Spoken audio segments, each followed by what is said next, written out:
今天我们继续令人心动的 offer 英语上面的解析，继续请到我朋友 Anthony. And now let's to look the second. Hi, good morning everyone. My name is Quentin. Let me briefly introduce my team member. So this is Liam, and this is...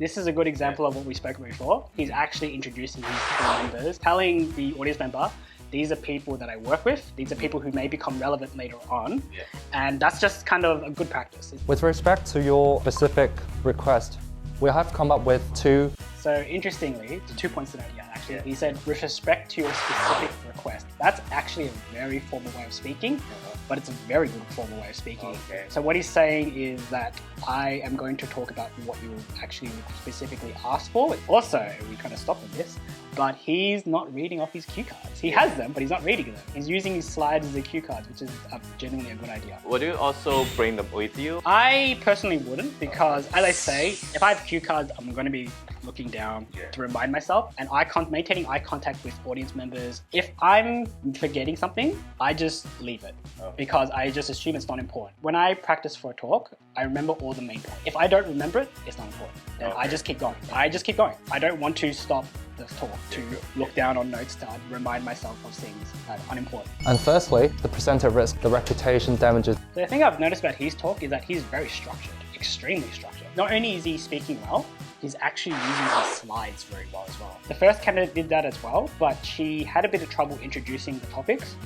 He's clearly outlining his entire talk, explaining this is section 1, this is section 2, this is how section 2 relates to section 1. It's always a good idea when you're doing a formal talk to give an outline of what you're talking about so that the audience member knows what the main points are. We strongly recommend that HIC companies are communicating with the social media and sending the letter to urge them to delete or withdraw. The other thing I'd like to point about this speaker is that he's not using many hand gestures, if you notice. Like, he's very reserved. He's standing like this, whereas the first speaker actually spoke with a lot of hand gestures. So how do you think about it? And that's interesting because hand gesturing can be seen as a very engaged way of talking.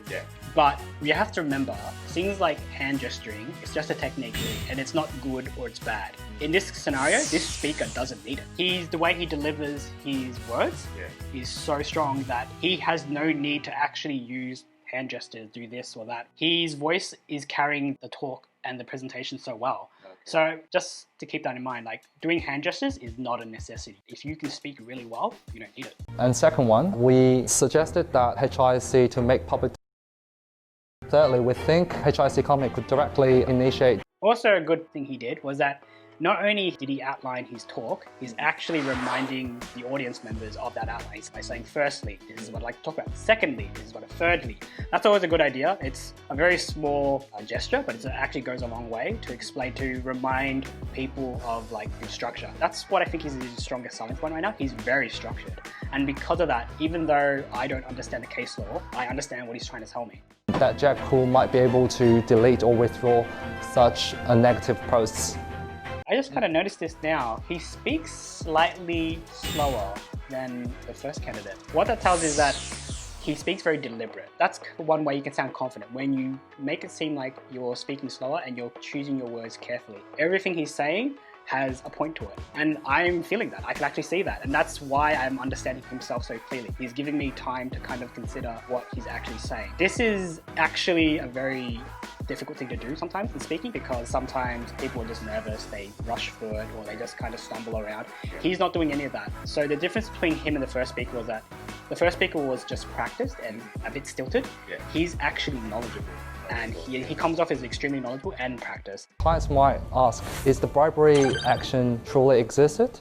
By investigating. Not only is he good at speaking, he's also good at structuring his talk, because if you notice at the start of that where he asked, this is something that the client might ask. So this audience member doesn't know anything about the case law, doesn't know anything about whatever he's talking about. And he's always asking, this is something you might ask me, here is how I would respond to it. He's always making it relevant to his audience member. This is not easy. That's actually a very hard skill to do as well, because it's one thing to talk about and answer something about a topic, but to frame it into your audience member is very difficult. And so that tells me he's actually a very experienced speaker. I want to ask a question. Enforcement of internal auditing. So he's actually responding to this situation quite well. Sometimes when you give to audience members, they're gonna not pay attention to you, or something's gonna come up, or someone's phone's gonna go off. That's gonna happen. Even if the person is the only member in the room, they're gonna do that. It's a bit rude sometimes, but because he's a client, I guess that's allowable. But he's handling it very well. He's still going. You just can't let that get you. You can't stop the talk and say, can you please pay attention or something like that. Unless you are like a teacher or something, or a principal if you really want to. Today, my presentation is just finished. So if anyone has any questions, just do not hesitate to ask. Yeah. That is the perfect way to end your talk. I always say, if you have any questions, that's it. So yeah, he did a really good talk, a really strong talk right there. Okay, and I forgot to mention that actually both of these two speakers, they had their uni in Australia. So we just wonder if you can hear any of Aussie accents from them. So if you told me the first female candidate was in Australia, I probably wouldn't have noticed it. Like I barely noticed any Australian accent in her. With the second one, I kind of did.